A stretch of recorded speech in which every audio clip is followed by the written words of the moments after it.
Hello and welcome to the TNT podcast, that is to say, Thriving in Technology.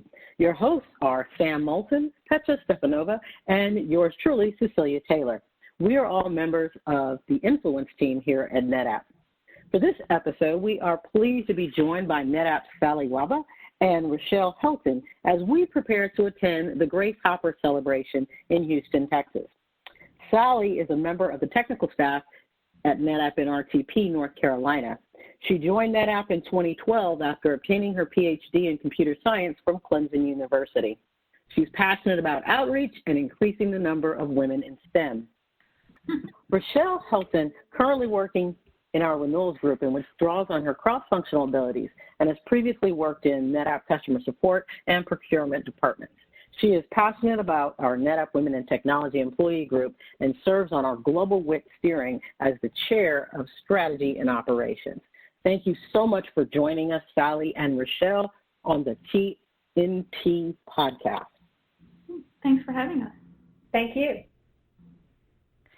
So, ladies, I have to say this is quite an impressive introduction. I can't even remember all the incredible things Cecilia mentioned about your career. So why don't you quickly let us know about your career at NetApp, anything you would like to share with our audience about you. Shall we start with Sally? Sure. So, as Cecilia mentioned, I got my PhD from Clemson, and there I was active in women technology and just different groups with the student government. And then when I came to NetApp, I was like, well, is there something similar? And there was, so that was really exciting. So we have a very active WIT group here that I'm part of. And then in terms of what I actually get paid for is I'm a software engineer in the performance engineering group. Every once in a while we change our name, but in the end it's the performance engineering group. So things I've been working on where I started with external cache, so that's supporting read performance, and then I moved to working on fast failover to improve the failover performance. And then now we're working on the performance for software-defined ONTAP for our cloud offering. So it's been a fun ride so far. That is a lot of stuff. That was quite a mouthful. How about you, Rachelle? Yes, my name is Rachelle Helton. I'll be with NetApp 10 years coming up here in October. I'm excited to be here. I'm 10 years for me this year, too. Yeah, so we're both 10-year people.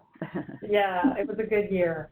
So I'm in renewals now. I have been in other departments, and a lot of folks aren't familiar with what a renewal is. So NetApp sells products and solutions, and a renewal is NetApp selling our support of our products and solutions. And it's a support contract, and it has a designated time, so then we need to, either sell them new gear or renew their support contract. So that's a renewal. I was going to ask you what that was, so thanks for clearing that up. Yes, and we love renewals. It's a good chunk of our revenue at NetApp. It's a good thing. And I would say what ties the different departments, people say, what? You were in procurement and support and renewals. What do they have in common? In each of those, there were different problems that were large enough that it brought the company's attention. And so what I've noticed over time is where there's a large problem, I'm there to help. And I'm familiar with different people at NetApp and different processes to help make things work better. That sounds like a cool person to know. What do you think, Sam? I'm glad I get to meet Rachel. Yeah, I was just going to say that comes from being around for the 10 years. You get to know people, and they can really help you get your day job done because of the connections that you have, and I totally appreciate that. So tell us about attending the conference, Rachelle, and then we'll get to Sally. I think we really need to start with Sally because I read her blog, and it's fabulous. It's the Hitchhiker's Guide to the Grace Hopper Conference. So let me throw it to Sally.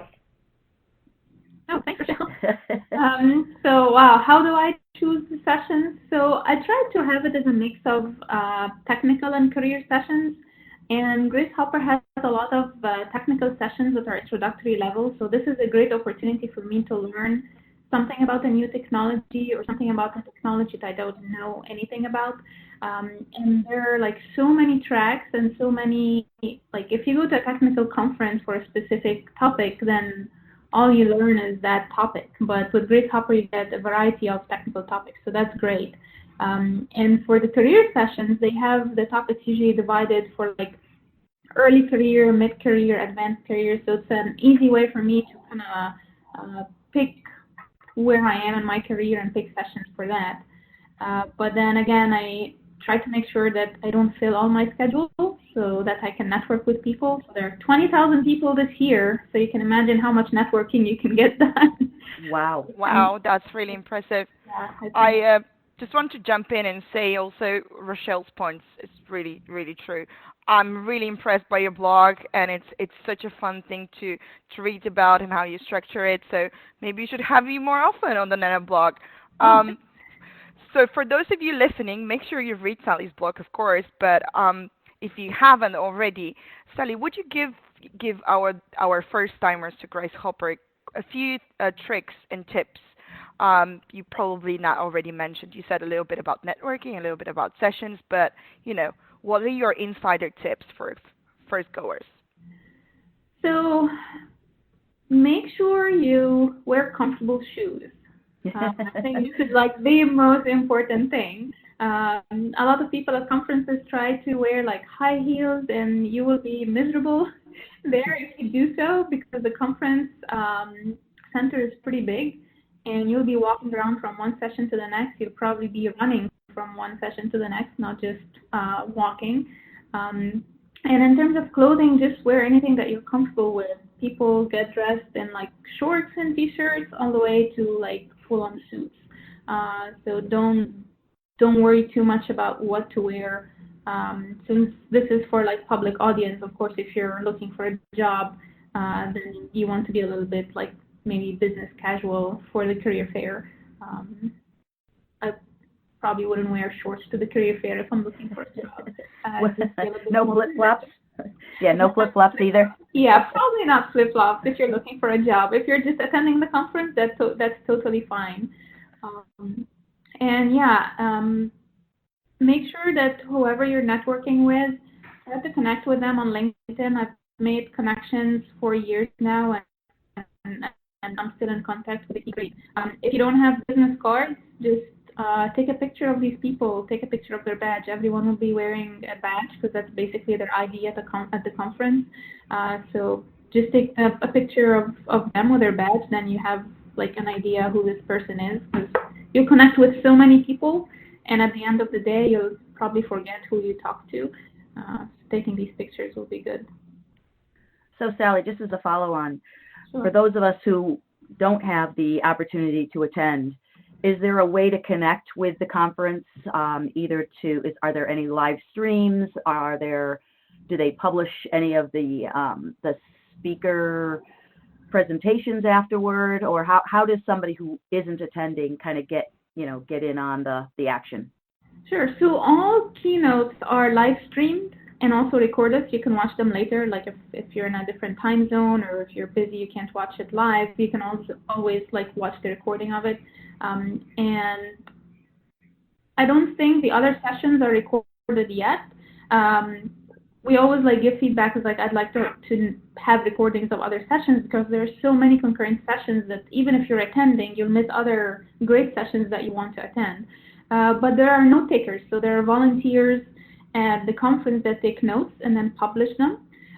So keep checking the website, keep checking social media as well. So they will have their own hashtags, so look for that, and you'll find people either publishing blogs or taking notes and publishing them, writing about their experience, so you can still be engaged. And then there's ABI Local, so depending on where you are, they would have like live streaming sessions and basically get-togethers to talk about the conference. So that's another way you can participate. Oh, I wonder if they're doing anything in Maine. I'll have to check that out. NetApp New England. For those of you listening to the podcast, make sure you follow on Twitter. I believe the hashtag is GHC18. So make sure you engage and join the conversation. We will be live tweeting. That responsibility is going to Mrs. Cecilia Taylor, who would be attending there. So make sure you follow NetApp as well. There'll be a lot of going on there. And to Sally's point, I think that's exactly what I do at conferences as well. Take pictures of people badges, or take selfies with them.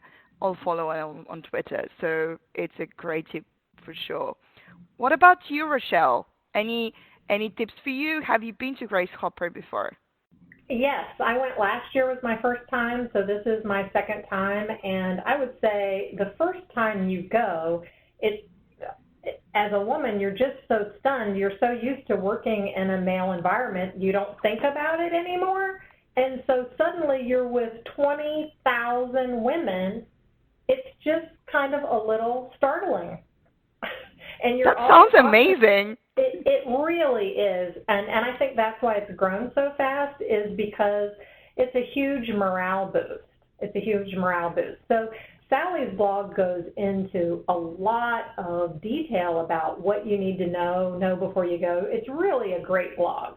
So I'm going to go the other way. I'm going to go big and explain big picture what you could do and think about with Grace Hopper. Dream big. Think about, where do you want to be in 5 years at NetApp? Do you want to be in a different technology? Do you want to be promoted? Do you want to get more technical? Do you want to learn more products? What do you want to do? And start exploring that in your mind with your NetApp colleagues. There's a lot of people across companies you can network with, absolutely. There's a lot of trainings you can attend and learn in sort of a school-like way. There'll be over 100 NetApp women there that you can network with. What are they doing? What do they like about it? What skills do they have? And I have some of my relationships at NetApp were born in Grace Hopper. So to give an example, last year I wanted to not just talk about my group and my department, but about NetApp. So I started, practicing that with others there, talking about NetApp, representing NetApp, and helping to recruit with NetApp. And then I followed up with HR and was doing some of that. That was fun. So this year I'm thinking bigger. I'm thinking I'll be working at our tech booth. I'll be talking about our NetApp products technically and recruiting in that way and working with our SEs and just really enjoying that. So dream big about what you can do, want to do, explore at NetApp, and enjoy it with your women peers who are collaborative and supportive, and it's great. I love this. I think this is fantastic, and I love that you're taking this perspective. You're not just a bystander. You're actually getting involved and trying to, I guess, grow something from your attendance at a conference, which I think is amazing. So I think we were going to talk a little bit about how NetApp's involvement with Grace Hopper supports NetApp's values of diversity and inclusion. And I think we were going to direct that to Sally. So what do you think about that? Oh, wow. Actually, can I throw the ball in Rachelle's court? One of the yeah, this time around. Okay. Back at you, Rachelle. I would love to take that one. I think diversity is, at its truest point, the diversity of thought. As we have different perspectives of thought about how to build this product, how to sell it, how to promote it, we reflect more our customer base. We're able to see around the corner. We're able to figure out problems before they're problems.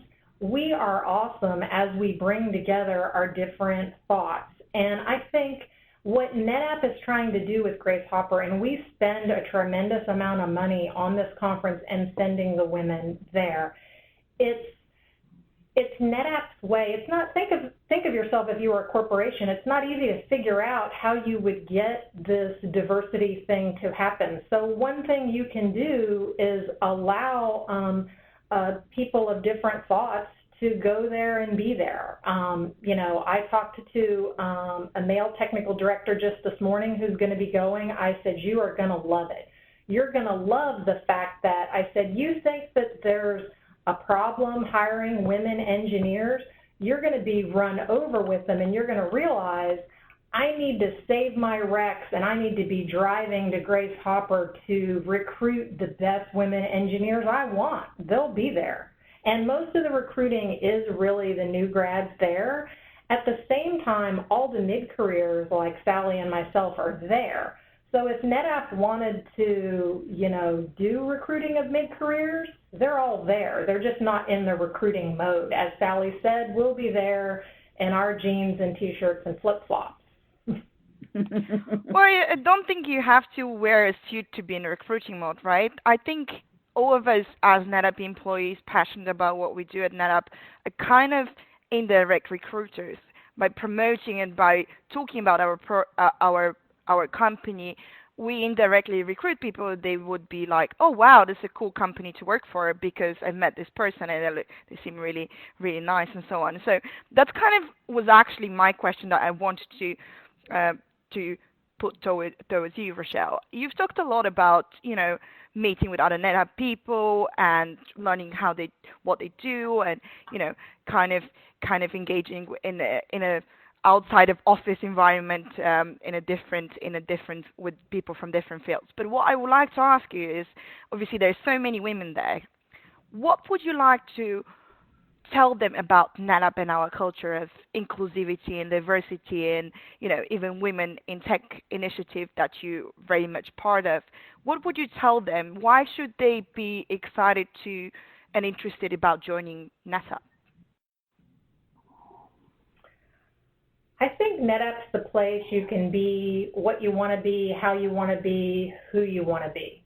I mean, we've built this company with our bare hands over the last 25 years.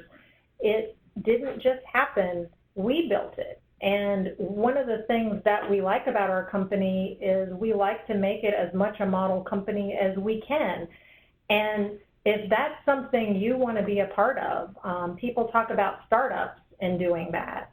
We're not a startup any longer, but there's lots of parts of NetApp where people are grabbing on and making it and building it. And you can do that here if that's what you want to do. And I have to interject and just say that I absolutely agree with you, because I think that the A-Team is a good example of kind of running with something that we hadn't been doing before. And, luckily through the support of others that I work with, this has become a program that is fairly well known across the company and externally.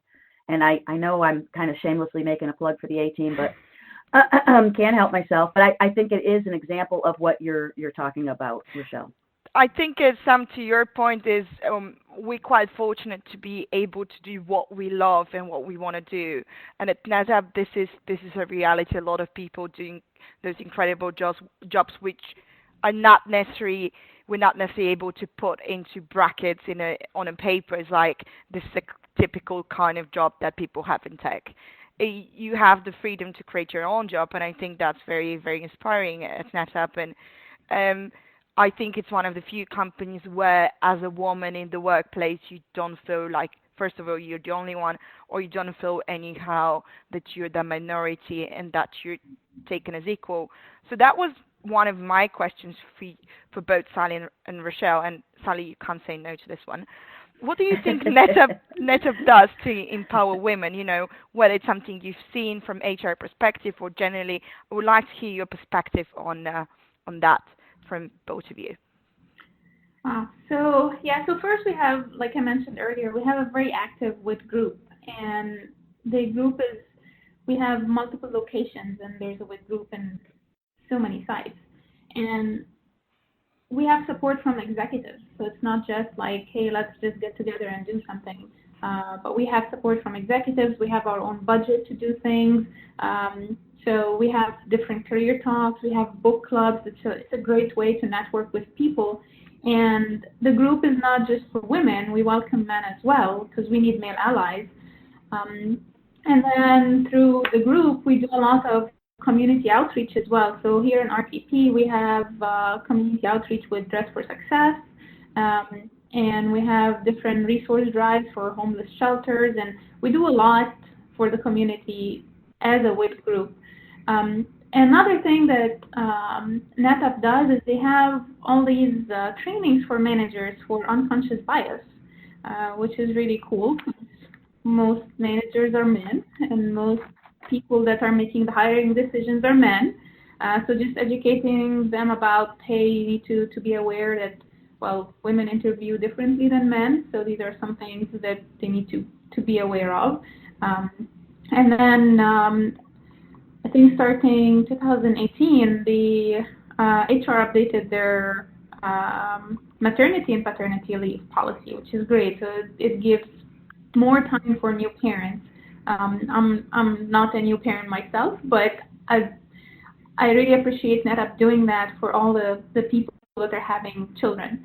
And then there is so much flexibility from management. Like if I or someone on my team has to take their kid to practice, well, they can leave early and take their kid to practice, come back and work later from home. So it's not like, oh, you have to be here and no, you can't work from home. So all this flexibility goes a long way. So it's not just hey, you're doing a job. It's just all the culture and the support behind it as well. Rachelle, you can add more to that if you want. I think you did a great job, Sally. And you're having fun with it. I'm having fun with it. I forget, what was the question? Well, to go back, the question is basically, what do you feel like NetApp does to support inclusivity, to support diversity, to generally empower more women at the workplace, whether it's certain initiative or, certain things we see as part of the corporate culture. And obviously, Rachelle, as being one of the founding members of NetApp WIT, you probably have a lot of perspective of how things changed over the years. You can maybe tell us a little bit about how NetApp WIT started. Why not? Oh, well, let me just say I'm not a founding member of WIT. Wish I was. That'd be great. But my understanding is that WIT started with 3 women and just getting together to probably talk. I probably should know more about how WIT started. I'm guessing it started with those 3 women. My understanding is it kind of grew organically in product operations. So I believe that we started as a highly technical women's group, and we've kind of expanded from there across the company. And we have kind of a strategy that's a site strategy similar to the NetApp strategy, so that we're clustered by sites where we're located. So tell us a little bit of how your engagement started, for instance. I mean, let's not talk too much about the history, but what made you decide to spend your time volunteering with NetApp WIT, and generally, like, what you enjoy so much about it?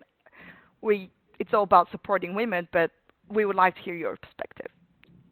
Well, I'm in RTP as well with Sally, and I started doing community support with Dress for Success in RTP, and I really enjoyed that. That is just really awesome. If you're not familiar with Dress for Success, it's where we help women who are currently unemployed become employed. And what's great is instead of giving them a fish, we teach them how to fish. And then, what they desire over a short period of time, they become employed, and they're able to pay for themselves and their children forever. There's a little bit of a mentoring program, and I don't want to get into it too much, but there's a lot of things there happening to help them be a success, and that's really great. And as I did that, I got to know lots more women in RTP and what they were doing, and like Sally was saying, I was participating in the book clubs and going to they have webinars and leadership things, and as I was doing that, I was really enjoying that. And I forget exactly how it happened, but someone asked me if I wanted to be on the WIT steering committee. Oh, I remember. Margie did in product operations. I'm going to have a hard time saying her last name. Margie, can you say it, Sally? Markowska-Reed. Yes, it's spelled exactly how it sounds. And she said to me, would you like to be on the WIT steering committee? And without really figuring out what that meant, I said, sure. And I've been there ever since. And so we try and help the sites have what they need so that they can grow. That's really how WIT grows. And WIT has over 1,000 people, women in technology at NetApp, so we are a pretty large employee group within NetApp. Yeah, I think it's pretty cool. I've been part of it for over half a year now, and I just love the spirit of everyone. And actually, recently I saw in an email exchange that our VP of EMEA, Alexander Wallner, wants to be more active in WIT. So we just need more and more people, especially from the male side, to join. And I think a lot of employees have the misconception you have to be a woman to be part of it, but it's even more important to have more men, because every man has a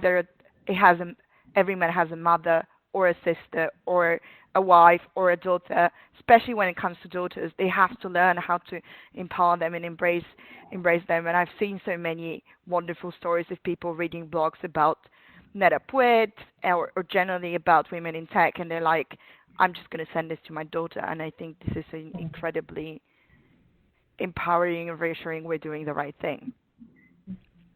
Sally, how did you start it with NetApp WIT, and how long you've been part of it? What is your main role? So when I first started, I was like, okay, I heard there's a WIT group. I need to find who it was. Well, luckily Margie was in the same organization. She was a site leader along with Maggie Gouch. So I reached out to them, became a member right away, started attending all the events. And then Maggie went on maternity leave, and she's like, hey, can you take over leadership while I'm away? So I did that for I think she was out for 3 months, so I was a site co-lead with Margie, and then ever since then I've been just pretty active with community at NetApp. So we have, like before Grace Hopper, we have sessions to help people brainstorm with their submissions. So I help like reviewing the submissions before they actually get submitted to Grace Hopper itself. Just doing all kind of different things with WIT.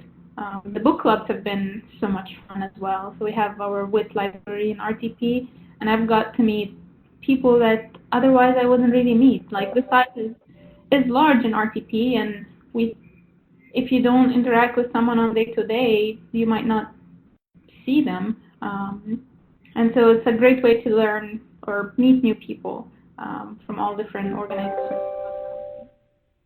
Yeah, I just want to jump in and say how men usually get involved in women in technology. I think that might be useful.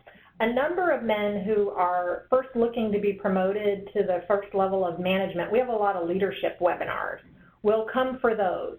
The leadership webinars do focus on how a woman can get promoted, but it's probably 90–95% the same. So men will come in and they'll get that, and it's good for them as well. Then they see how warm and welcoming it is, and then they hang around. Also the book clubs, they'll say, I want to read that book. A lot of the books are just leadership books that they're reading, and 5 or 10 of us will get around and read a book, and they'll enjoy that. The other way men get involved is as their daughters start to get towards college. They want to know what's happening with us because they want to connect with their daughters and help their daughters. And sometimes that's where the executives get involved. So a number of the executives that we've made connections with and started to do more things with, it relates to in part their daughters. And that's a really positive, it's a great synergy.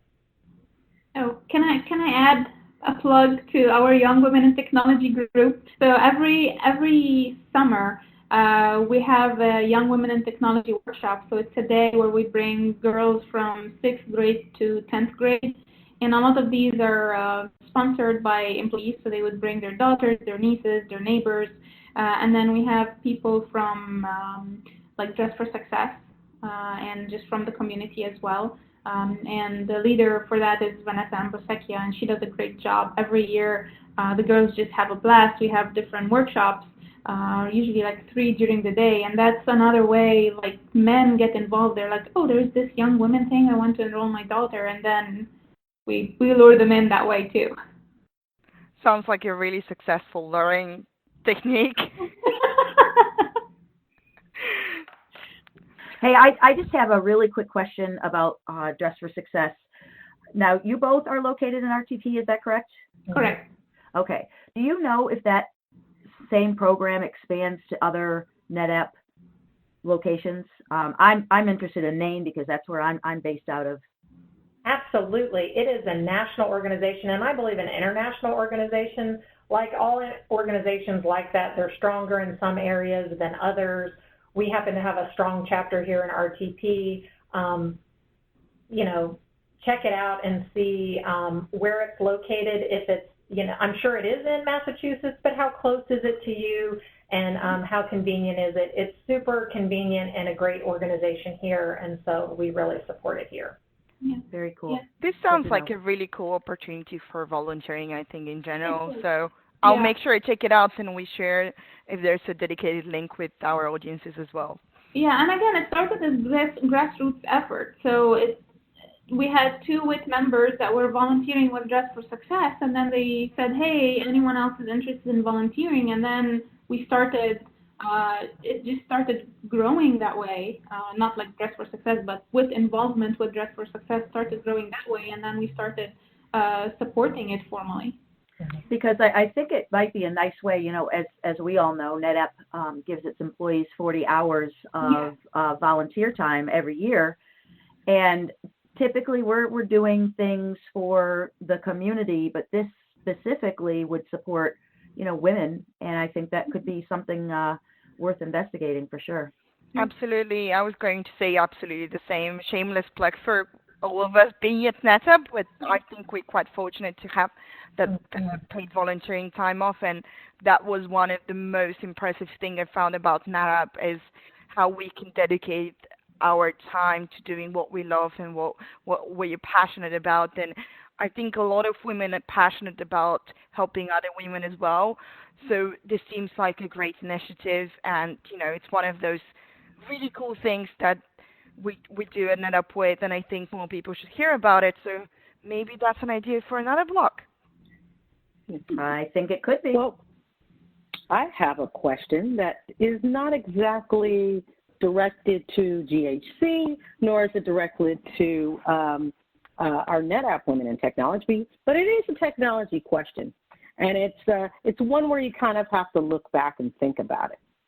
So, if knowing what you know right now, where you are in your careers today, what advice would you give your younger self entering into a role or a career in technology?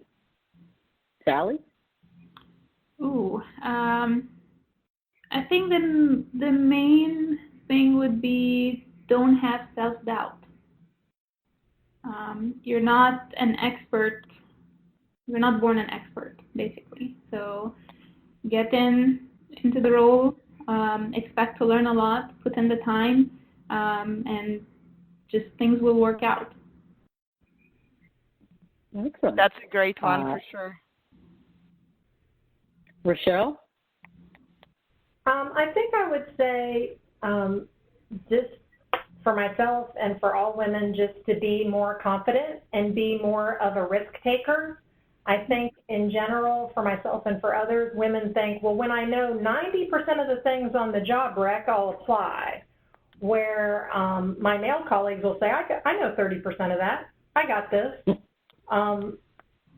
Just to be bolder of just taking the opportunity and volunteering for the next item and just doing it, knowing that you'll learn and you'll grow. And I would like to do a really big thank you to Amy Welsh, who has coordinated all of us going to Grace Hopper, our Grace Hopper booth, and she has a huge team working with her to do that, and just all of these positions in NetApp WIT are volunteers. So thank you for her and her team for doing the great job of Grace Hopper. And actually, I'd like a call out too to her manager, Thomas Schroeder, who allows her to do that. So, hear, hear. Hear, hear. Well, ladies, thank you so much for joining us with this podcast. We really appreciate it.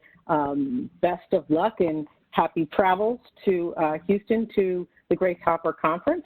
I'm a first timer as well attending, so I'm looking forward to seeing the conference through your eyes next week, but also looking just as a newbie. So I really Does that appreciate mean you're your tagging insights along? and thoughts. Does that mean you're tagging along, Cecilia? I'm tagging. I'm going to give that social media perspective. So to our listeners out there who are listening to this podcast, we thank you for taking the time out of your schedule to add us to your queue. And we hope that you will come back and listen to us again. If you have any feedback, feel free to reach out to us at NetApp. We will get your thoughts and ideas in our next episode. Thank you so much and take care. Bye-bye.